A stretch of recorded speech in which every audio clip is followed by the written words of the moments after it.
Start చేస్తాను. Good evening అండి. నా పేరు రవీంద్ర బాబు. ఇప్పుడు మనం సిఆర్పిసిలో భాగంగా ఒక ఎఫ్ఐఆర్ తీసుకొని ఆ ఎఫ్ఐఆర్ లో ఎలా ఎంటర్ చేశారో జస్ట్ స్టడీ చేద్దాము. This is study purpose. ఇది ఒక అందరికి తెలిసిన ఎఫ్ఐఆర్. ఈ మధ్య రీసెంట్ కేసు ఒక అమరావతి క్యాపిటల్ మీద ఆ, ఒక టెలివిజన్ ఛానల్లో కొంత జర్నలిస్టులు చేసిన కామెంట్స్ మీద వాళ్ళ మీద ఒక ఎఫ్ఐఆర్ రిజిస్టర్ అయింది. ఆ ఎఫ్ఐఆర్ కాపీ మనకి దొరికిందనమాట. ఆ ఎఫ్ఐఆర్ లో సెక్షన్స్ కంటెంట్ ఎట్లా ఎట్లా ఎంటర్ చేశారో మనం చూస్తాము. ఇందులో పొలిటికల్ గా కానీ అడ్మినిస్ట్రేటివ్ గా కానీ మన కామెంట్స్ ఏమీ ఉండవు.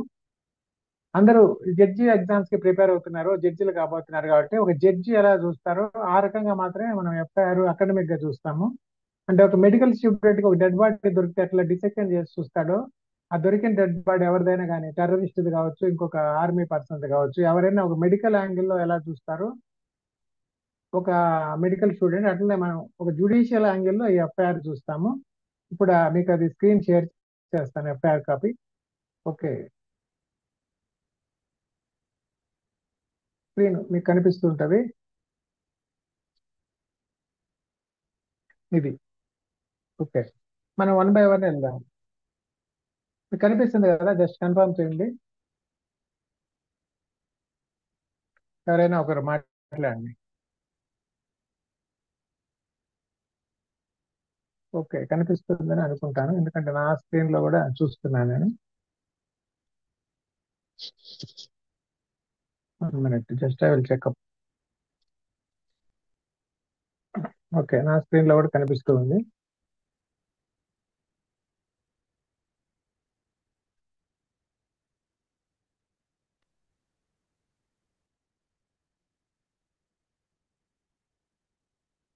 డబుల్ స్క్రీన్ ఏదో ఉంది.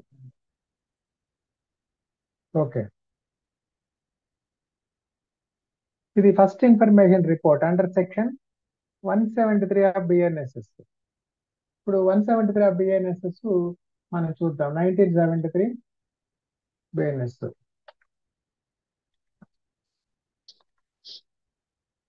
173.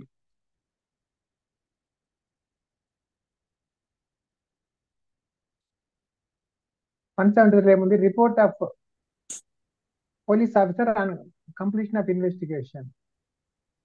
బిఎన్ఎస్ 173.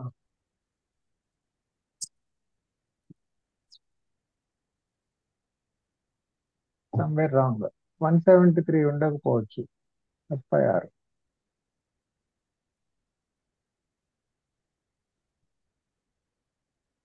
పాత 173 ఉండొచ్చు.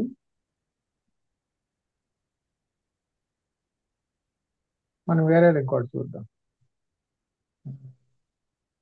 వేరే లో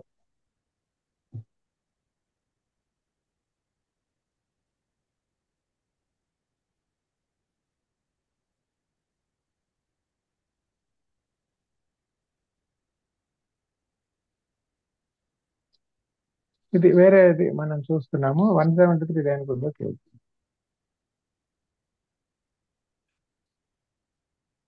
information cognisable cases.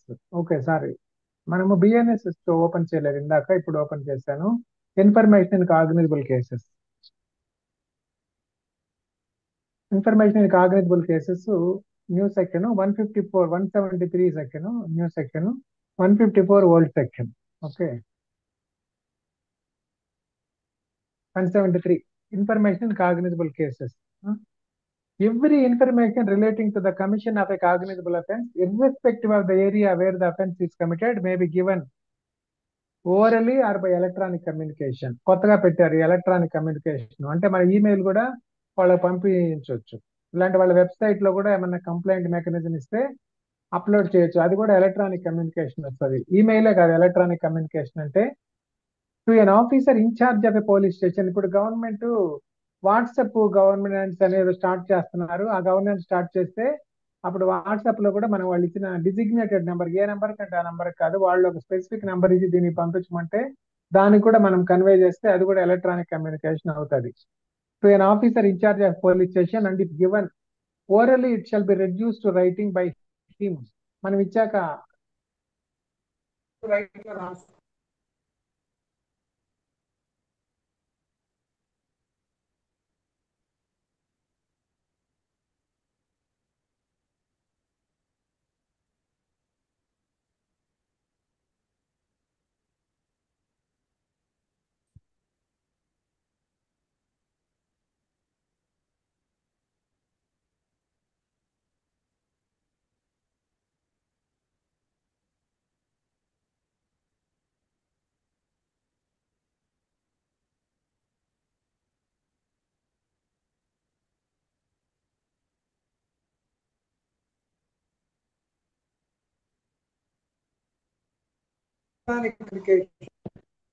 Electronic communication email పంపించేశారు, మీరు ఎక్కడి నుంచో ఢిల్లీ నుంచి కూడా పంపించచ్చు.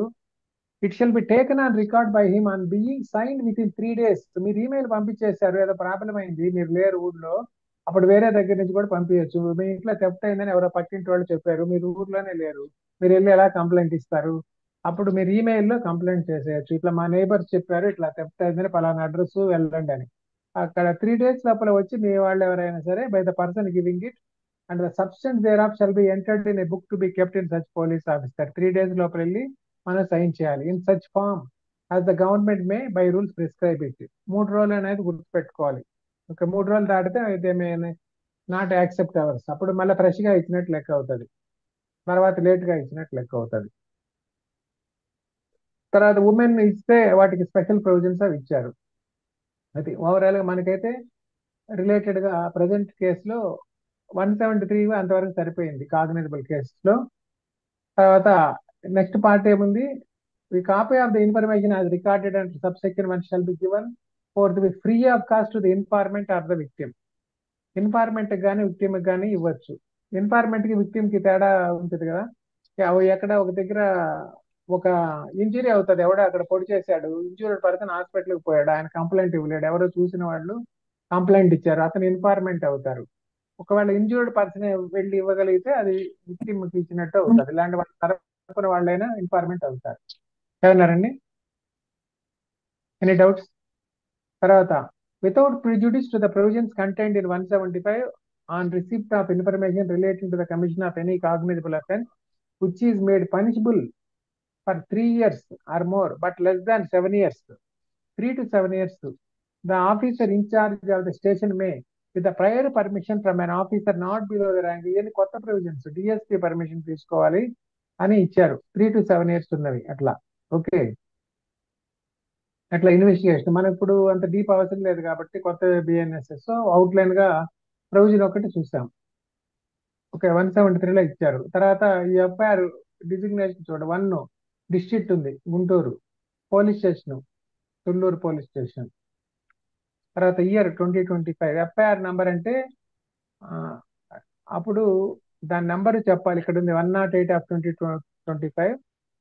ఓకే, నంబర్ కూడా మంచి నెంబర్ దొరికింది 108 అని. సరే, ఈ 2025 మళ్ళీ పోలీస్ స్టేషన్ పేరు కూడా చెప్పాలి. అంటే ఎవ్రీ పోలీస్ స్టేషన్ లో ఇలానే నంబరింగ్, డిఫరెంట్ నంబరింగ్ సిరీస్ ఉంటుంది. ఇంకొక గుంటూరు పోలీస్ స్టేషన్ పోతే వాళ్ళ 108 వేరే ఉంటుంది. సబ్ రిజిస్టర్ ఆఫీస్ లో కూడా అంతే, మీరు డాక్యుమెంట్ నెంబర్ పెడితే డాక్యుమెంట్ నెంబరు హీరో చెప్పాలి, ఆ సబ్ రిజిస్టర్ ఆఫీస్ పేరు కూడా చెప్పాలి, ఇది కూడా అంతే. తర్వాత డేట్ ఆఫ్ రిజిస్ట్రేషన్ 8 ఉంది. ఇక్కడ important second point, acts and sections. దీంట్లో యాక్ట్స్ సెక్షన్స్ మెన్షన్ చేశారు. బిఎన్ఎస్ఎస్ లో కొన్ని సెక్షన్స్ ఇచ్చారు. ఇప్పుడు ఈ సెక్షన్స్ చూద్దాం. 79 ఇచ్చారు. ఓకే, బిఎన్ఎస్ లో 79 సెక్షన్. బిఎన్ఎస్ ఓపెన్ చేస్తుంది.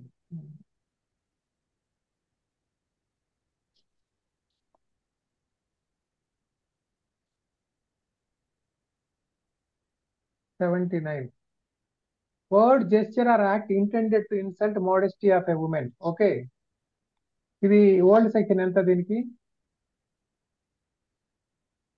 యాక్ట్ డన్ 509 వచ్చి 79 అయిపోయింది, ముందుకు వచ్చేసింది. Word same meaning, word, gesture or act intended to insult modesty of a woman. New section 79, పాతది 509. Word, gesture or act intended to insult the modesty of a woman, old ఐపీసీలో. Okay, ఇప్పుడు next section చూద్దాం. Okay, 196 of 1 class 1, 196.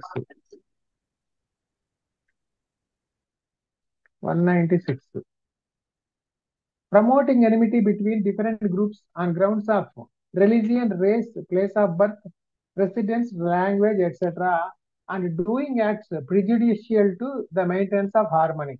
ఇది ఇంతకుముందు number 153A. Overall గా పెద్ద changes ఏం లేవు, నంబర్ మారింది అంతే. ఓకే, తర్వాత నెక్స్ట్ సెక్షన్ 353(2). ఓకే, 353 మనం ఇట్లా ఫైండ్ చేయొచ్చు, బాక్స్ లో డైరెక్ట్ గా అక్కడికి వెళ్ళొచ్చు, ఏ టెక్స్ట్ అయినా కొట్టచ్చు. 353 statement conducing to public mischief. 505 ఇది పాత section number. Statement confusing to public mischief. Public harmony దెబ్బతినేటట్టు, పబ్లిక్ మిస్చీఫ్ చేసేటట్టు, అంటే వ్యాండలిజం చేసేటట్టు అట్లా కొన్ని స్టేట్మెంట్స్ ఇవ్వడం అనమాట. 353 కింద పాత నెంబర్ 505. ఓకే. తర్వాత ఏమైంది, 299 ఉంది. 299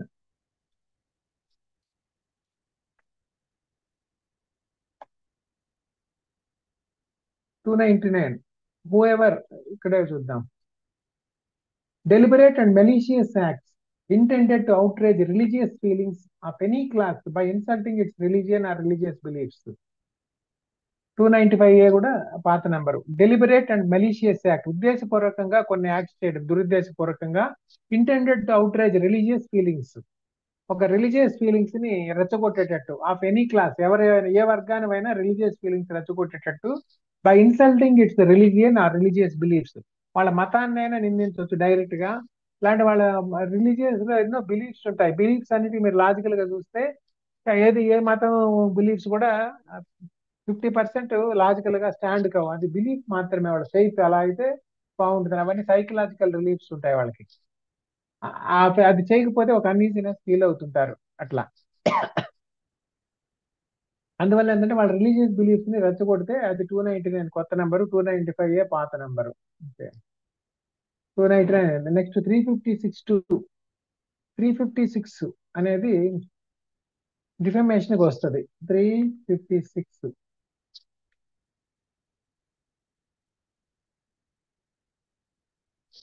356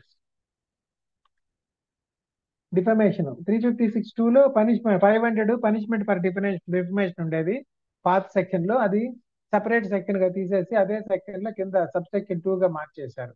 సో ఒక నెంబర్ తగ్గింది అట్లా. సో పాత నెంబర్ 500 పనిష్మెంట్ ఫర్ డిఫమేషన్ ఎంత, మాక్సిమం పనిష్మెంట్ ఎంత, 2 years ఉంటుంది. బెస్ట్ కేసు ఏంటంటే అందరికీ తెలిసిన case Rahul Gandhi case. 2 years maximum punishment పడ్డది. అది డిఫమేషన్. 356 are 500 old number. తర్వాత 61 ఆఫ్ 1, 61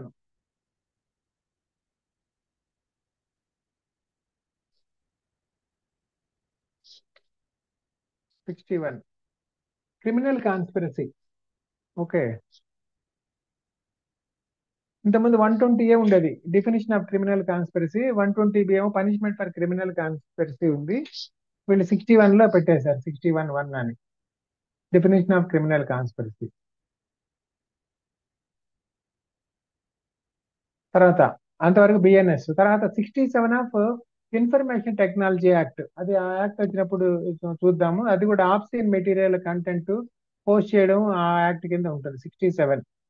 తర్వాత section 3(1) of SC/ST protection of rights act, ఆ యాక్ట్ కింద పెట్టారు SC/ST. ఇవి ఇన్ని సెక్షన్స్ ఉన్నాయి దీంట్లో. తర్వాత మిగతా పార్ట్ కూడా చూద్దాము. అక్కరెన్స్ ఆఫ్ అఫెన్స్, డే ఎప్పుడు జరిగింది అక్కడ రాయాలి, డేట్ అండ్ టైమ్ ఫ్రమ్ అని. తర్వాత డే కింద ఇచ్చారు డేట్ అండ్ టైం. జనరల్ గా ఇది ఏంటంటే ఎప్పుడో జరిగితే ప్రయర్ టు అని ఒక డేట్ అండ్ టైం ఇచ్చారు. 6/6/2008 అరౌండ్ 18 hours, అంటే ఆ సాయంత్రం 6 గంటలకు జరిగినట్టు ఇచ్చారు. అంటే ఈవినింగ్ ప్రోగ్రామ్ అయి ఉండొచ్చు అది టీవీలో. Information received at police station, పోలీసులకు ఎప్పుడు వచ్చింది అంటే ఒక 2 days తర్వాత, 8/6/2025 8 ఆ టైంలో ఇచ్చారు. జనరల్ డైరీ రెఫరెన్స్, పోలీసుల దగ్గర ఒక డైరీ ఉంటుంది జనరల్ డైరీ అని. ప్రతి గవర్నమెంట్ ఆఫీస్ లో ఒక డైరీ ఉంటుంది. ఆ డైరీని అంటే ఇన్వాల్వ్డ్ గా వచ్చినవన్నీ అక్కడ రాసుకుంటారు. పోస్ట్ మ్యాన్ అయినా ఏమన్నా తెచ్చిస్తే ఆ డైరీలో ఎంటర్ చేసుకుంటారు. ఇన్వాల్వ్డ్ రిజిస్టర్ అంటారు కొన్ని డిపార్ట్మెంట్స్ లో. ఏ లెటర్ వచ్చినా కానీ అది జనరల్ డైరీలో వాళ్ళ వాళ్ళ ఆఫీస్ డైరీలో ఎంటర్ చేసుకోవాలి. ఇది జనరల్ డైరీ రెఫరెన్స్ లో ఎంట్రీ 3 అయింది అనమాట. ఆ డే టు టైం కూడా రాశారు, టైం ఎగ్జాక్ట్ గా. టైప్ ఆఫ్ ఇన్ఫర్మేషన్, రిటర్న్ గా ఆమె రాసే ఇచ్చిందా, ఆమె ఇచ్చిందా ఆ లేడీ, లేకుంటే ఆ ఇండివిజువల్ పర్సన్, లేకుంటే వెర్బల్ గా చెప్తే వీళ్ళు రాశారు అక్కడ ఉంటుంది. తర్వాత ప్లేస్ ఆఫ్ అక్కరెన్స్, ఎక్కడ జరిగింది, దాంట్లో పార్ట్లు ఉన్నాయి. Distance and direction from police station 3 kilometers north. 3 kilometers north అంటే తుళ్ళూరు పోలీస్ స్టేషన్ కదా. నార్త్ అంటే వాళ్ళ ఊరు రాయపూడి ఏదో ఊరు పేరు రాశారు.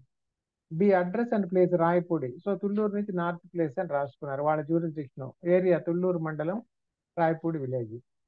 District city or district Guntur AP. Pin code ఇవ్వలేదు. In case outside the limits of this police station, వాళ్ళ పోలీస్ స్టేషన్ బయట జరిగింది ఇక్కడ కంప్లైంట్ చేయొచ్చా? ఇప్పుడు 0 FIR అని పెట్టారు కదా, వేరే పోలీస్ స్టేషన్ పరిధిలో జరిగినా గానీ ఇక్కడ జరిగినట్టు కంప్లైంట్ ఇవ్వచ్చు. ఎవరో మీరు విజయవాడలో బస్సు ఎక్కుతుంటే తోసి తొక్కి కొట్టాడు, ఇంక మీకు టైం లేదు కంప్లైంట్ ఇవ్వడానికి, రిజర్వేషన్ ఉంది, ట్రైన్ వెళ్ళిపోతా ఉంది ఇలాంటి రైల్వే స్టేషన్ లో. సో నేను ఇంకా ట్రైన్ బోర్డు చేయాలి. ట్రైన్ బోర్డు చేస్తే అప్పుడు ఎట్లాగో jurisdiction through out the journey period తో వస్తుంది. సో మీరు ఇంకా వేరే దగ్గరికి వెళ్ళారు, అక్కడ కంప్లైంట్ చేసి 0 FIR చేయించుకొని మళ్ళీ ఇక్కడికి వచ్చి ట్రాన్స్ఫర్ చేయించుకోవచ్చు. ఇలాంటి వేరే అక్కడ కొంచెం ప్రాబ్లమాటిక్ పర్సన్స్ ఉన్నారు, వెళ్ళే ధైర్యం లేదు అక్కడికి, అప్పుడు కూడా ఇంకో దగ్గర కంప్లైంట్ చేయొచ్చు. నెక్స్ట్ కంప్లైంట్ ఆర్ ఇన్ఫార్మెంట్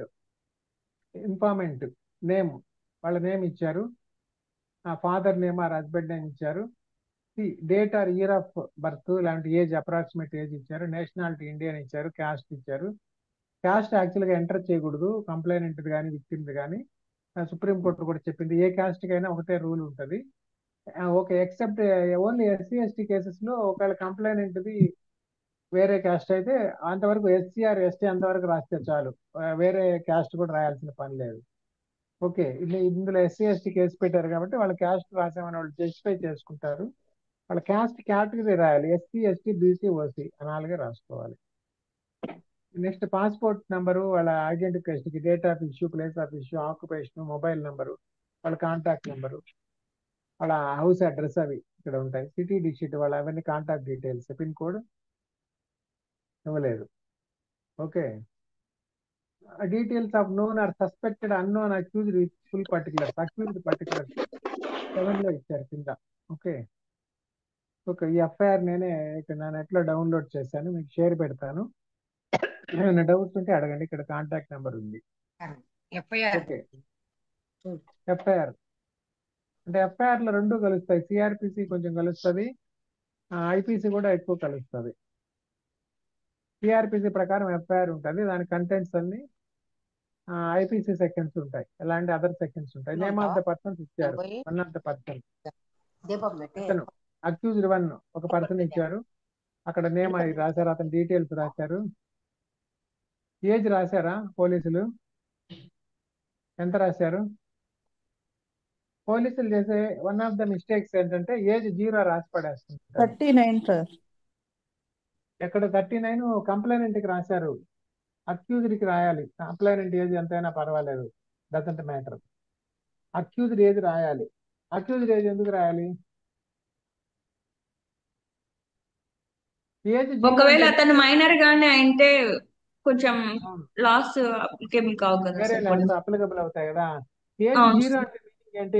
ఎంత ఏజ్ ఉన్నట్టు ఆ పర్సన్ కి? సార్ ఒక పర్సన్ ఏజ్ 0 అంటే ఎంత? బతికినట్ట చచ్చిపోయినట్ట మనిషి, అసలు ఉన్నట్ట లేనట్ట, ఎంత ఏజ్ బతికుంటే? చనిపోయినట్లే కదా సార్. చనిపోయినట్టు కాదు. ఏజ్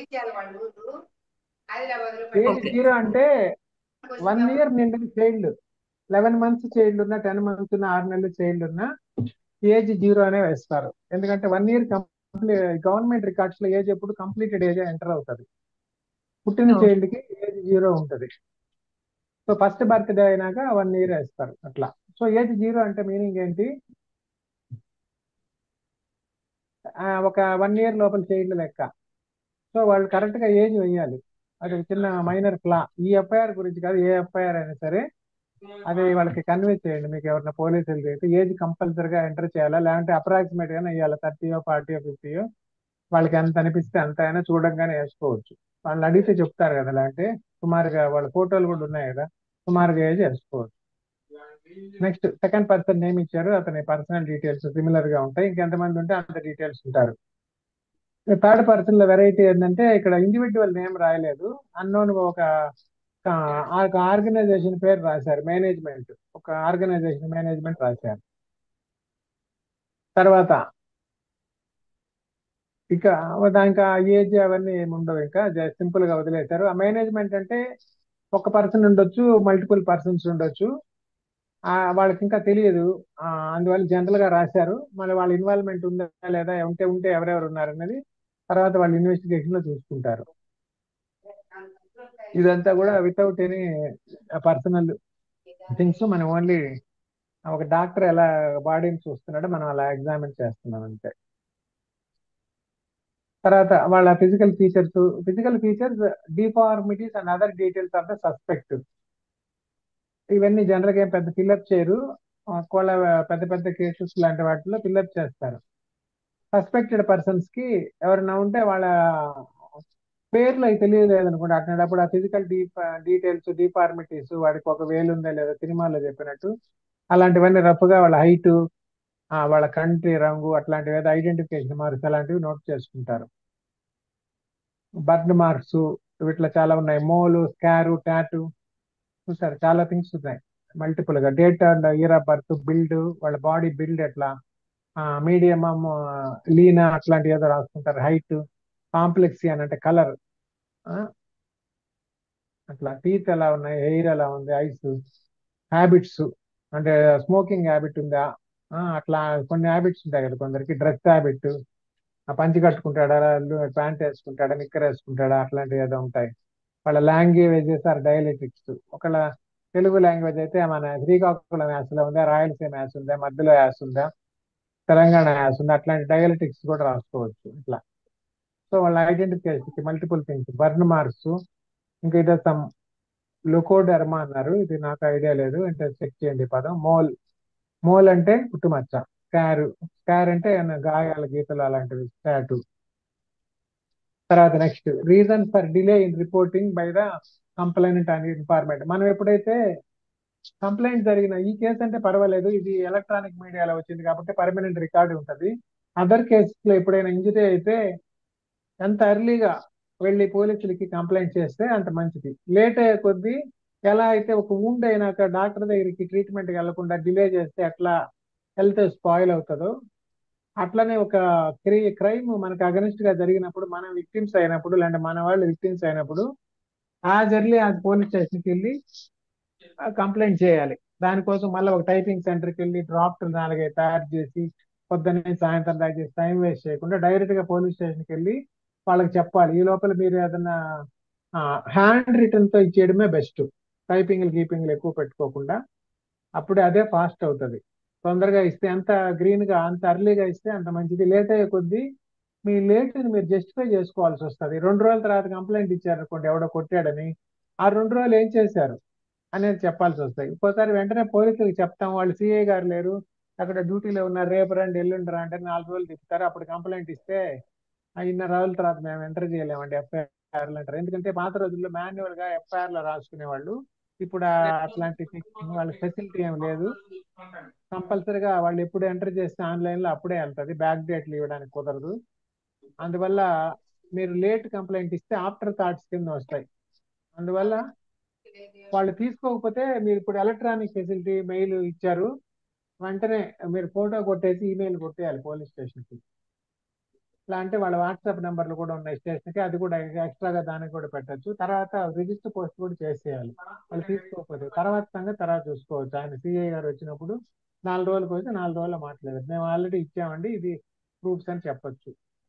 ఒకవేళ వాళ్ళు వేరే కంప్లైంట్ గా తీసుకున్నా కానీ మనం కోర్టుకు వెళ్ళినప్పుడు జస్టిఫై చేసుకోవడానికి ఉంటుంది. తర్వాత total value of property stolen. Property ఉంటే అక్కడ వాల్యూ, అప్రాక్సిమేట్ వాల్యూ రాయాలి. ఈ ప్రాపర్టీ వాల్యూ స్టోలన్ బట్టి కూడా పనిష్మెంట్స్ ఉన్నాయి. వేరియస్ పనిష్మెంట్స్ కొంచెం వేరీ అవుతాయి.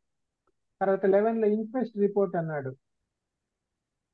ఇది చాలా ఇంపార్టెంట్ సెక్షన్. ఇంక్వెస్ట్ ఏ సెక్షన్ లో వస్తుంది?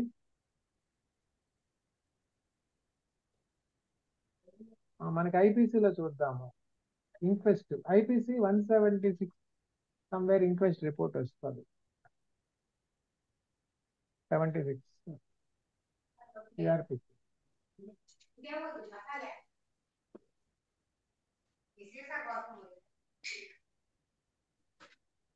170 లోకి రండి.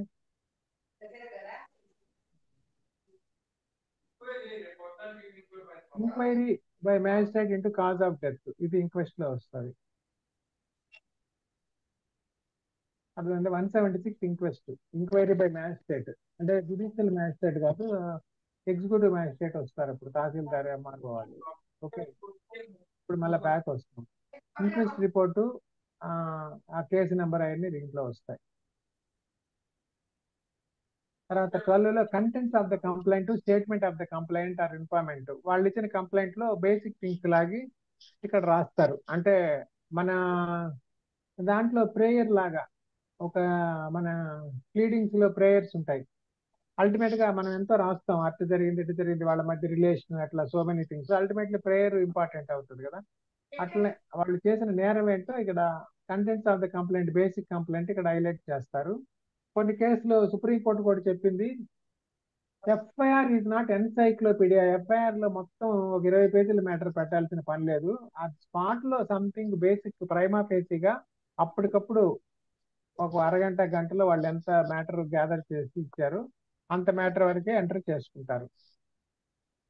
అది ఇంకొకటి, ఎఫ్ఐఆర్ లో ఉన్న వాళ్ళే ఎఫ్ఐఆర్ లో లేని వాళ్ళే, అంటే కొన్ని కేసెస్ లో ఎఫ్ఐఆర్ లో లేని వాళ్ళు కూడా తర్వాత తర్వాత యాడ్ అవుతారు. ఒక నేరం జరిగినప్పుడు వాళ్ళు కొంతమంది పేర్లు యాడ్ చేసి చెప్పొచ్చు, ఇంకొంతమంది ఉన్నారని. లేకుంటే కొంతమంది యాడ్ అయిన వాళ్ళు కూడా పొరపాటున యాడ్ అయినా, లేకుంటే ఉద్దేశపూర్వకంగా ఒక ఇంట్లో ఇద్దరు గొడవ చేస్తే ఊళ్ళో లేని వాళ్ళ పిల్లల పేర్లు కూడా పెడుతుంటారు, పేరెంట్స్ పేర్లు. అట్లాంటప్పుడు వాళ్ళ పేర్లు తర్వాత కూడా తొలగిస్తూ ఉంటారు జ్యుడిషియల్ యాక్షన్స్ తో అట్లా. అందువల్ల ఏంటంటే ఎఫ్ఐఆర్ లో ఉన్న వాళ్ళే అక్యూజ్డ్ కాదు, ఒక్కోసారి ఎఫ్ఐఆర్ లో అక్యూజ్డ్ కూడా ఎవరు ఉండరు, పేర్లు కూడా ఉండవు. ఏదైనా ఒక బైక్ థెఫ్ట్ అయింది, ఆ పోలీస్ స్టేషన్ లో కంప్లైంట్ ఇచ్చారు, థెఫ్ట్ అయింది, ఎవరి పేరు రాస్తారు? అన్నోన్ పర్సన్ అని రాసుకుంటాడు. దొంగతనం చేస్తున్నాడు ఒక్కడు ఉండొచ్చు, నలుగురు ఉండొచ్చు, ఒక గ్యాంగ్ ఉండొచ్చు. సో అందువల్ల ఏంటంటే ఎఫ్ఐఆర్ లో ఉన్న అక్యూజ్డే ఫైనల్ కాదు. తర్వాత ఎఫ్ఐఆర్ లో ఉన్న నేరాలు కూడా ఫైనల్ కాదు, సెక్షన్స్ ఫైనల్ కాదు. ఎగ్జాంపుల్, ఒక పర్సన్ ని పొడిచారు, అతను హాస్పిటలైజ్ అయ్యాడు, హాస్పిటల్లోనే ఉన్నాడు 3 days. అప్పుడు పోలీసులు ఏమో రాస్తారు, గ్రీవియస్ అట్లా ఏదో రాసుకుంటారు. తర్వాత 3 days తర్వాత చనిపోయాడు కదా, అప్పుడు ఆయనకు మర్డర్ కేసు కూడా యాడ్ అయింది కదా.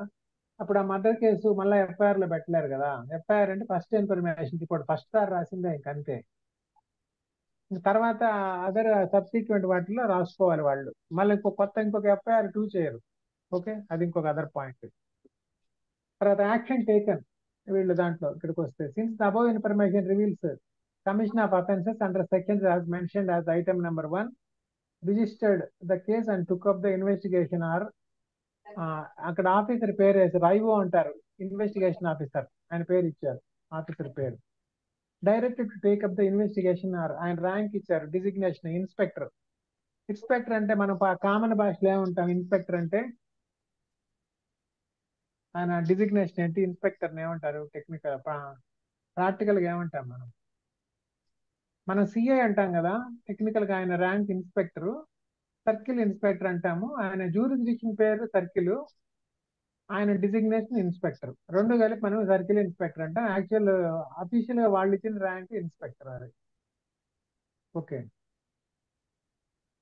తర్వాత రిఫ్యూజ్డ్ ఇన్వెస్టిగేషన్ డ్యూ టు, ఒకవేళ ఆయనకి ఇన్వెస్టిగేషన్ చేయమని ఇచ్చారు, ఆయనకి ఏదైనా హెల్త్ రీజన్స్, లేదంటే ఆయనకి ఎక్కడో వేరే దగ్గర ఇంకొక అడిషనల్ డ్యూటీ ఇచ్చారు, ఎక్కడో వెళ్ళి శ్రీకాకుళం వెళ్ళి ఏదో ఇంకొకటి ఇన్వెస్టిగేట్ చేయమని, అప్పుడు ఆయన రిఫ్యూజ్ చేయొచ్చు. అట్లా ట్రాన్స్ఫర్ టు పిఎస్, వేరే పోలీస్ స్టేషన్కి కేసు ట్రాన్స్ఫర్ అయితే ఆ డీటెయిల్స్ రాస్తారు, పోలీస్ స్టేషన్ పేరు, district. On point of jurisdiction, zero FIR అయినప్పుడు, FIR read over to the complaint or informant admitted to be correctly recorded, ఇక్కడ ఉంది కరెక్ట్లీ రికార్డ్ చేసినట్టు ఆయన సంతకం పెట్టాలి. Copy given to the complaint informant free of cost, free of cost ఇవ్వాలని ఉంది కదా సిఆర్పిసిలో, ఆ ఫ్రీ ఆఫ్ కాస్ట్ ఇచ్చినట్టు ఇక్కడ రాశారు. ROSC, signature of officer in charge of police station, మనము వాళ్ళని స్టేషన్ హౌస్ ఆఫీసర్ అంటాం. ఆయన సబ్ ఇన్స్పెక్టర్ ఉండొచ్చు, లేదంటే సిఐ అలాంటి ఇన్స్పెక్టర్ ఉండొచ్చు. ఓకే, ఇక్కడ signature of thumb impression of the complainant or informant, వాళ్ళు సంతకం చేయాలి, అవన్నీ కరెక్ట్, నేను కాపీ తీసుకున్నానని. ఇక్కడ అక్కడ ఆఫీసర్ ఇన్స్పెక్టర్ ఆయన సంతకం పెట్టారు. ఇక్కడ date and time of dispatch to the court, మళ్ళీ వాళ్ళు రాసుకొని ఫైల్ చేసుకోవడం కాదు, మళ్ళీ కోర్టు కూడా పంపించాలి ఈ అఫెన్సెస్ లో, కాగ్నిజబుల్ కేసులో మెయిన్ గా. సో కోర్టుకి ఇవ్వాల్సిన సెక్షన్ ఏంటో ఇది ఇక్కడ ఇచ్చారు. సో ఒకసారి సిఆర్పిసిని రివిజన్ చేసి దీన్ని మళ్ళీ చూడండి, ఇది మీకు క్లియర్ చేస్తాను. ఇది ఎఫ్ఐఆర్ ని మనం పోస్ట్ మార్టం చేస్తే బేసిక్ థింగ్స్ దొరికినాయి. ఎఫ్ఐఆర్ తర్వాత వాళ్ళు ఇన్వెస్టిగేషన్ అయి చేసి తర్వాత ఛార్జ్ షీట్ అయి ఫైల్ చేస్తారు. అది డీటెయిల్డ్ గా ఉంటుంది.